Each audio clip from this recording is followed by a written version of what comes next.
America, চীন, Russia, Bharat, Bangladesh প্রশ্নে সবার অবস্থান এখন একই মেরুতে। আরও স্পষ্ট করে বললে, শেখ হাসিনার বাংলাদেশ প্রত্যাবর্তন ইস্যুতে এখন সবাই এক।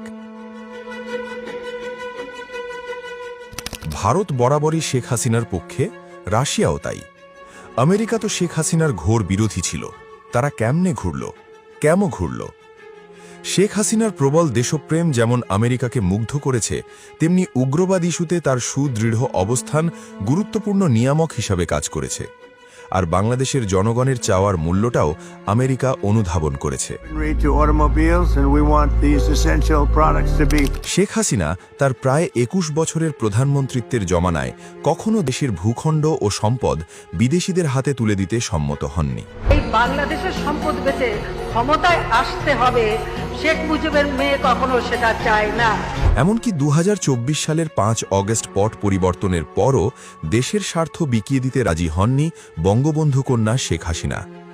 ইউনূস আমলে অনুষ্ঠিত নির্বাচনের আগে শেখ হাসিনার কাছে প্রস্তাব দেওয়া হয়েছিল বাংলাদেশের বন্দর, পাহাড়, দ্বীপ ও সমুদ্র নিয়ে আমেরিকার স্বার্থে কাজ করতে সম্মত হলে আওয়ামী লীগকে নির্বাচনে অংশ নেওয়ার সুযোগ দেওয়া হবে। কিন্তু তিনি চরম বিপর্যয়ের সময়ও দেশের স্বার্থ বিকিয়ে দিতে রাজি হননি। অন্যদিকে মহাজন ইউনূস কিংবা তারেক রহমানকে দিয়ে নিজেদের অর্থনৈতিক স্বার্থ হাসিল হলেও তাদের সময়ে বাংলাদেশে উগ্রবাদের ব্যাপক বিস্তার চিন্তায় ফেলে দেয় আমেরিকাকে। সার্বিক বিবেচনায় আমেরিকা নিশ্চিত হয়েছে শেখ হাসিনা আমেরিকাকে শুধু নয়, ভারত, রাশিয়া কিংবা চীন কারো কাছেই দেশের স্বার্থ বিকিয়ে দেবেন না। আবার বাংলাদেশে স্থিতিশীলতা নিশ্চিত ও উগ্রবাদ নিয়ন্ত্রণও একমাত্র তার পক্ষে সম্ভব। ফলে জয় হয়েছে শেখ হাসিনার দেশপ্রেমের। আমেরিকাও এসে দাঁড়িয়েছে শেখ হাসিনার পাশে। আর চীন বুঝে গেছে শেখ হাসিনা ছাড়া বাংলাদেশে স্থিতিশীলতা আসবে না। আর স্থিতিশীলতা না আসলে ব্যবসা বাণিজ্য ভালো হবে না।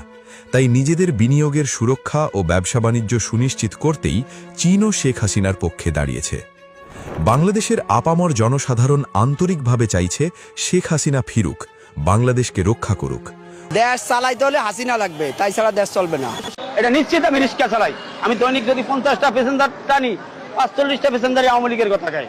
শেখ হাসিনা ডিসেম্বরে আগেই আসবে, যদি আল্লাহ তারে আনে ইনশাআল্লাহ। আওয়ামী লীগ যাওয়ার পরে আমাদের ব্যবসা একদম ডাউন। বালা তো ছিলাম আওয়ামী লীগের আমলে। আমরা মনে করছিলাম আমাদের বিএনপি হলে দেশটা ভালো হইবে, এই কারণে আমরা বিএনপি সবাই ভোট দিছি। কিন্তু এখন তো দেখতেছি আমরা ভুল করে ফেলাছি। হাসিনা আমলে ভালো ছিল।